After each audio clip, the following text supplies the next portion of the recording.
What is up everybody, this is Baba Nobui here my Vaylantz deck profile post Photon Hypernova. So in this video I'll show you the deck profile as well as the one card Mine combo that everyone should know.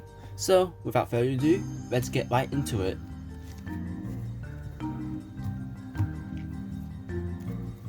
So we'll start with our monsters. So I play the triple Shinonome, the Vaylantz Priestess, or your star card.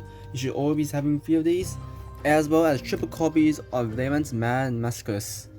These are the three I usually play. Sometimes when playing game 2 and 3, I just usually cut one of these off because you always want to go into Priestess all the time. So yeah. And for the other Vaylantz cards, it's either a ratio of 2 or 1. So I play the double Natsuki, the Vaylantz Ninja, 1 Vaylantz Dominated Duke, 2 Scion Vaylantz Archer, 2 Bastiblon. You could have 3 of them, but I tried playing 2 and 2 seemed a bit better in my opinion, so yeah. And to end off with the Vaylantz, double Vaylantz Voltage Viscount.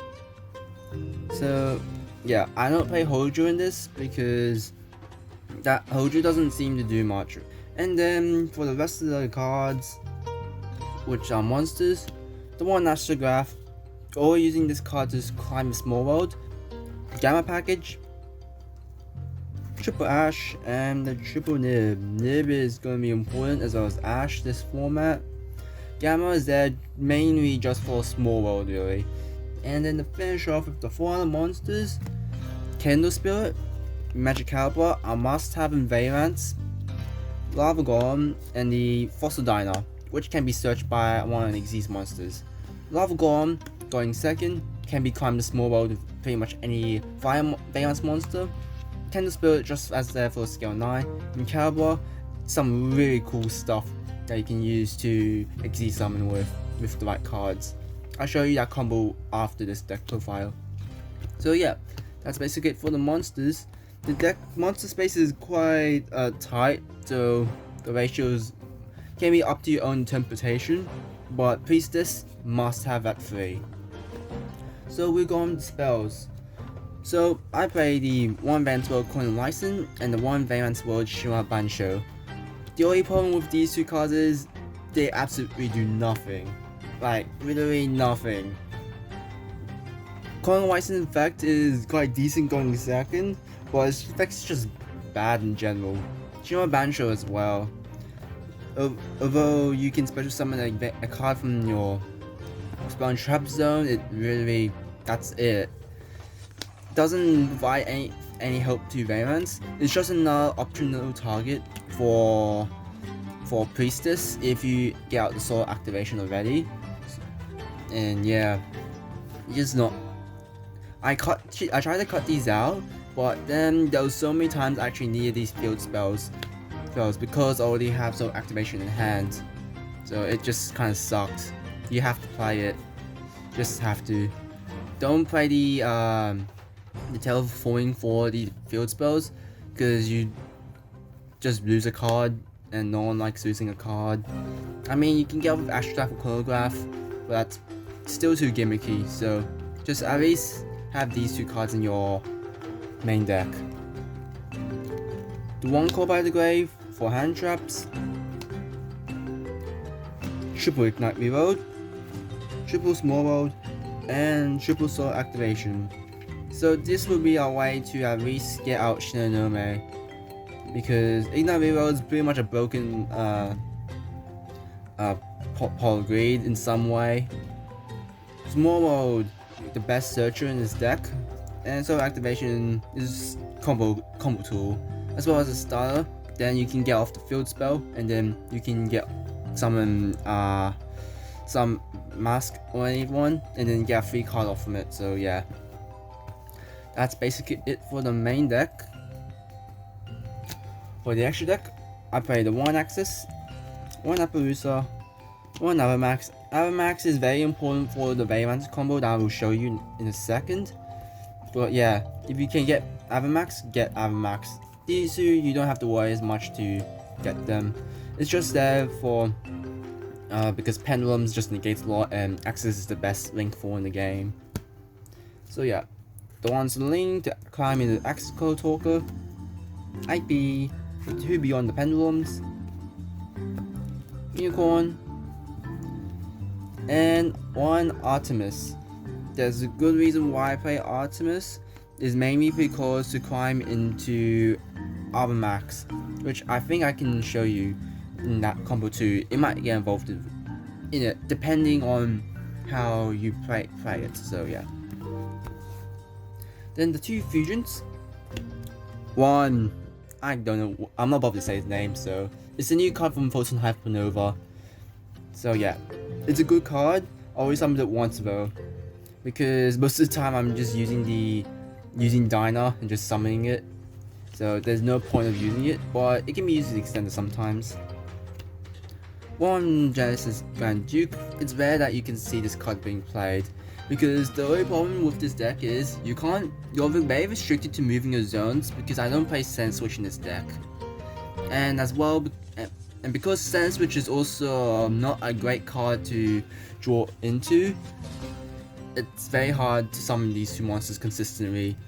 So for the last 4 cards, I play the 1 Zeus, Extinction Knight, Guska, and Granite. So these 2 cards were totally awesome and Bahamut Shock respectively, because this deck, because of one card basically, which would be Magic Caliber. Because Magic Caliber can change your levels, you have a way to get 2 level 4 1 monsters to get into Bahamut Shock, then Special Summon Toad, which that I usually go through sometimes. But depending how you want to go with your combos, that option is better. But if we're trying to go second, which the deck horribly suffers against, I probably play these cards instead. So yeah, that's basically it for the extra deck. I'll get on with the side deck real quick. So for the side deck, I play the Triple Royal Decree. So everywhere I go, I see Labyrinth everywhere. It's just everywhere, and they have just so many floodgates as well. It's ridiculous. So you have to play Royal Decree in this format, in my opinion. Like, if you don't, you're going to suffer a lot with decks like Pendulums, where they can just sign in anti-spell fragrance, and you're pretty much doomed because you can't summon anything. So yeah, that's basically my reason, and I think it's a really good idea just to keep Royal Decrees in case, because there may be more control decks that's going to be played with the new trap trick support that's coming out. So yeah, keep an eye of using this card in your deck. It's going to help a lot. Triple Token Corrector. So thing is, I think I lost every Sword Zone matchup I came up against with every deck I used. So yeah, it's kind of embarrassing. So that's why I have to play the Token Collectors. So yeah. If I actually didn't suck against Sword Zone, I would be probably playing some going second cards like Evenly, but you need to have triple token collectors for Sword Zone. But yeah, I suck against Sword Zone, so I have to play the token collector. But even then, the token collector sometimes doesn't help, because they can just get rid of the card and go for some bigger monster that's even more problem for Vaylantz anyways. So yeah, coping right there. Triple Dark World no more, no explanation needed. Metaverse with the Secret Village of Spellcasters. Since you have a Spellcaster, why not run this card? As well, Metaverse can also search out the Vaylantz field spells in case. I don't know why you want to, but actually, yeah, actually has came up in one of my games recently, because I need activated a Secret Village. No. So the thing is that one of my games, I had no spellcasters on the field, and I actually needed to activate spellcasts from my hand, and I was locked into my own Secret Village. However, I had Metaverse set, which came to the problem that I didn't have any field spells in there, which I couldn't field set. So that cost me the game because of that. So yeah, I guess that's one good way of having your Vaylantz field spells in your deck. So yeah. And then the end off, one heartbeat for the spell trap removal. Yep. And then one Gizmek Okami, the dreaded Deluge Dragon.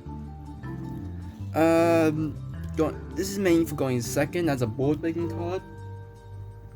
And yeah, nothing much is said about it. You can link climb the card super easily. This small world climb, not link climb. Very easy with Gizmek. So yeah. That's basically it for the side deck.